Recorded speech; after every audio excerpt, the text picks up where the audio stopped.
नमस्कार. स्वामी संगीता विलॉगमध्ये मी संगीता तुमचं स्वागत करते. बघा, अभ्यास करायचा आहे तर अभ्यास करण्यासाठी काय लागते सर्वात महत्त्वाची तर प्रेरणा. आपण म्हणजे आपल्यासाठी प्रेरणा काय आहे, आपण का अभ्यास करत आहोत, आपल्याला का गरजेचं आहे, तर ते सर्वात आधी आपल्याला माहीत असायला पाहिजे. तर त्याचबरोबर जर आपल्यामध्ये प्रेरणा आहे, इच्छाशक्ती आहे, तीव्र इच्छाशक्ती आहे, तर आपण कोणत्याही परिस्थितीमध्ये आपण वेळ काढून घेणार आणि ते आपले जे ध्येय आहे, जे गोल आहे, त्यासाठी आपण प्रयत्न करत राहणार आणि त्यासाठी आपण काय करणार तर सातत्य ठेवणार, अभ्यास करणार, वाचन करणार, लिखाण करणार, काही नोट्स काढणार आणि नोट्स काढणार. मग कसं मेंदू पण आपला थकून जात असतो, तर मग त्यासाठी सुद्धा आपण थोडंसं प्राणायाम, ध्यान ह्या गोष्टीसुद्धा करायला पाहिजे. कारण त्या गोष्टी केल्यामुळे आपली कार्यशक्ती वाढत असते. तुम्ही अनुभव करून बघा. तुम्ही कमीत कमी 21 दिवस, 22 दिवस, 15 दिवस तरी तुम्ही ते रुटीनमध्ये म्हणजे त्या याच्यामध्ये करून म्हणजे रुटीन होण्याचा प्रयत्न करा. तर जर तुम्ही एकदा ते केलं तर तुम्हाला असं म्हणजे अनुभव येईल की आपण आधीच्या याच्यापेक्षा म्हणजे आता थोडं म्हणजे चांगल्या पद्धतीनं आपण जे हातामध्ये कार्य घेतलेलं आहे ते व्यवस्थित करू शकत आहोत, हे तुम्हाला अनुभव मिळेल. आणि कसं स्वतःमध्ये थोडं इम्प्रूव्हमेंट करत राहायचं. कारण कसं आपण जेव्हा जन्म झाला तेव्हा आपल्याला कशा पद्धतीने शिकवण्यात आलं, जसं आता आपण आपल्या लहान बाळांना वगैरे कशा पद्धतीने शिकवलं, त्यावरूनच आपण म्हणजे सांगू शकतो की आपल्यामध्ये कसं थोडं इम्प्रूव्हमेंट करत राहायला पाहिजे. आपलं वय झालं म्हणून तिथंच थांबायचं नाही. कारण जर थांबलं तर तो कसं डबका होऊन जाईल. तर त्यासाठी नदीचं पाणी कसं स्वच्छ निर्मळ असं बघितल्यावर किती असं म्हणजे आनंद आणि फ्रेश वाटतं आपल्याला, तसंसारखं आपलं आयुष्य सुद्धा तसंच आहे. तर असं म्हणजे फिल्टर होत राहायचं, असं स्वतःमध्ये इम्प्रूव्हमेंट करत राहायचं, पुढे वाढत राहायचं, इम्प्रूव्हमेंट करत राहायचं. एक दिवस तरी आपण जे मुख्य ध्येय ठरवलेलं आहे त्या ध्येयापर्यंत नक्कीच पोचू. फक्त त्यासाठी सातत्यता हवी. जे हातामध्ये काम घेतलं आहे त्यामध्ये सातत्यता हवी आणि तेच सुरू आहे. तर आपण आता सर्वात जास्त म्हणजे अंगणवाडी मुख्य सेविका यावर थोडं व्हिडिओ वगैरे चॅनलला माझं चाललं आहे, तर त्यावरच बोलत आहे. काल जे व्हिडिओ होती की अंगणवाडी मुख्य सेविका एक्झाम कधी होईल यावर व्हिडिओ तयार केली. तर त्यामध्ये एक कमेंट होती की अंगणवाडी मुख्य सेविकेच्या एक्झामला करंट म्हणजे चालू घडामोडीवर प्रश्न विचारले जातात का. तर बघा, सगळ्याच एक्झामला चालू घडामोडीवर प्रश्न विचारले जातात. म्हणजे कसं स्पर्धा परीक्षांचा आत्मा आहे चालू घडामोडी असं म्हटलं तरी काही म्हणजे चुकीचं नाही आहे. कारण चालू घडामोडीचे संदर्भ म्हणजे चालू घडामोडीचा संदर्भ घेऊनच इतर जे GSचे सब्जेक्ट आहेत त्यावर प्रश्न विचारले जातात. त्यामुळे तो बेस आहे सगळ्या एक्झामचा. त्यामुळे चालू घडामोडीकडे दुर्लक्ष करून अजिबात चालणार नाही. तुम्हाला जर खात्री करून घ्यायची असेल तर आता जर MPSCचा विचार केला तर समाज कल्याण अधिकारीची एक्झाम झाली, ते एक्झाम बघा. किंवा सरळ सेवेमध्ये TCSद्वारे काहीतरी घेण्यात आली होती, ते मुंबई महानगरपालिकेची एक्झाम घ्या. त्यामध्ये 10 ते 15 प्रश्न करंटवर होते असं सांगतात. ते मी एक्झाम दिली नाही त्यामुळे मला माहीत नाही, पण असे मैत्रिणींकडून वगैरे माहिती मिळाली मला की 10 ते 15 प्रश्न तरी त्यावर करंटवर होते. तर त्यामुळे कोणतीही एक्झाम असू द्या त्यावर विचारल्या जातात. जसं पहिल्या घडामोडी असतील किंवा वेरी IMP देशातील किंवा इतर राज्यामध्ये ज्या पहिल्या घडामोडी असतील किंवा राज्य देशातील किंवा जगामधील ज्या वेरी IMP घटना आहेत त्यावर प्रश्न विचारल्या जातात. त्यामुळे त्यावर म्हणजे ते करावंच लागणार आहे.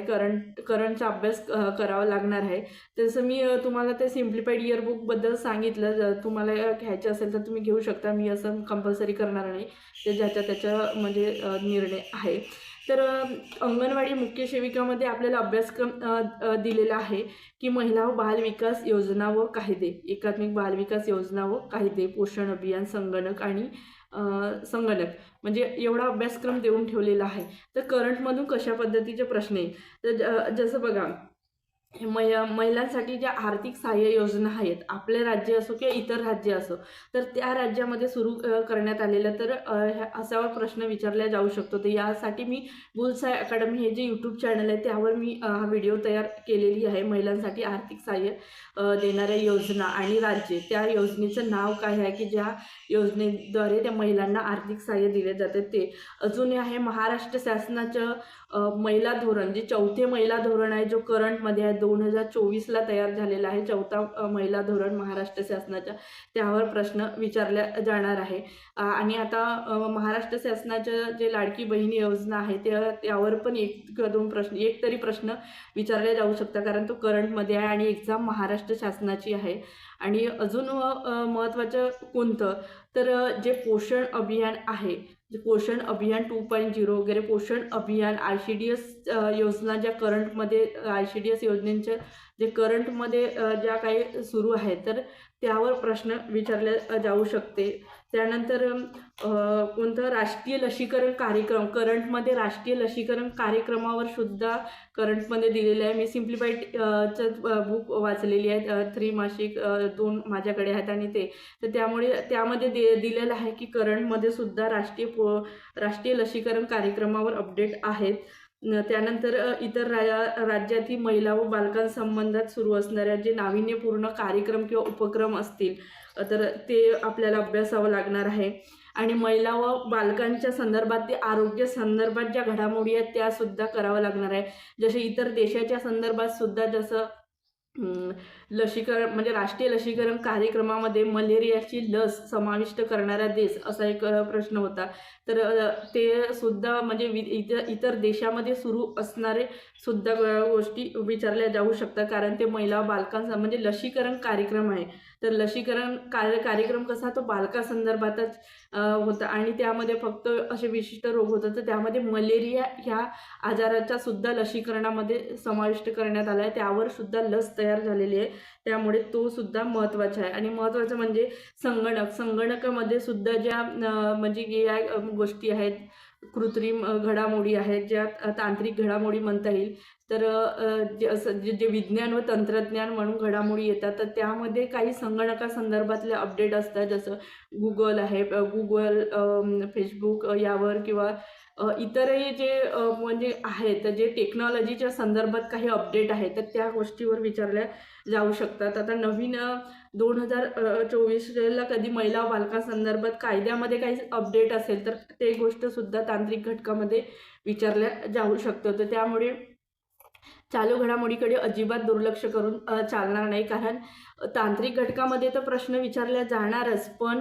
त्याचबरोबर ते GSमध्ये सुद्धा प्रश्न विचारल्या जाऊ शकतात, GSमध्ये विचारल्या जातील, कारण म्हणजे आपल्या तांत्रिक घटकामध्ये विचारल्या तर जातीलच, सोबत GSमध्ये सुद्धा करंटवर प्रश्न विचारल्या जातील, त्यामुळे करंट करायला पाहिजे व्यवस्थित। तसं मी त्यावर जे अंगणवाडी मुख्य सेविकेच्या दृष्टिकोनातून जो करंट महत्त्वाचा आहे त्यावर मी व्हिडिओ तयार केलेला आहे। तर तांत्रिक घटक चालू घडामोडी संबंधित तांत्रिक घटक म्हणून एक व्हिडिओ आहे, त्यामध्ये मी काही प्रश्नांचा समावेश केलेला आहे। आणि ज्या पहिल्या घडामोडी आहेत त्या तर करून ठेवायच्याच, कारण 1-2 प्रश्न तरी त्यावर येत असतो। तर या प्रश्नामध्ये मी हे व्हिडिओ म्हणजे या प्रश्नामध्ये मी त्या तुमच्या कमेंटच्या उत्तर देण्याचा प्रयत्न केलेला आहे। आणि अभ्यासामध्ये सातत्य ठेवा, रोज थोडं का होईना थोडं तरी म्हणजे अभ्यास करत चला, कारण कसं ही खूप महत्त्वपूर्ण संधी आहे। आणि ह्या एक्झामच्या नंतर सुद्धा दुसरी जाहिरात अंगणवाडी मुख्य सेविकेची येणार आहे, त्यामुळे या एक्झाममुळे तुमचा बेस तयार होईल। जर नाही पोस्ट निघाली तरी तुम्हाला संपूर्ण अभ्यासक्रम म्हणजे एक्झाम कशी टॅकल करायचे ते सगळं अनुभव येईल आणि त्यामुळे दुसऱ्या एक्झामला तुमचं होऊन जाईल, म्हणजे 100% होऊन जाईल। त्यामुळे अभ्यासात सातत्य ठेवा, तसा प्रयत्न करा की ह्याच एक्झामला होऊन जाईल। पण आपण कसं कुटुंबामध्ये राहतो, कोणती वेळ कशी येईल आपल्याला कोणती सांगून येत नाही, त्यामुळे फक्त आपल्या हातात असते प्रयत्न करणे आणि प्रयत्न करत राहा, म्हणजे प्रयत्न आणि प्रयत्न करत राहा। तर हा व्हिडिओ इथंच थांबवते। जर तुम्हाला व्हिडिओ आवडत असेल तर व्हिडिओला लाईक करत चला, तुमचे काही प्रश्न असतील तर ते कमेंटमध्ये मांडत चला, मी उत्तर देण्याचा प्रयत्न करत जाईन। हा व्हिडिओ इथंच थांबवते, धन्यवाद।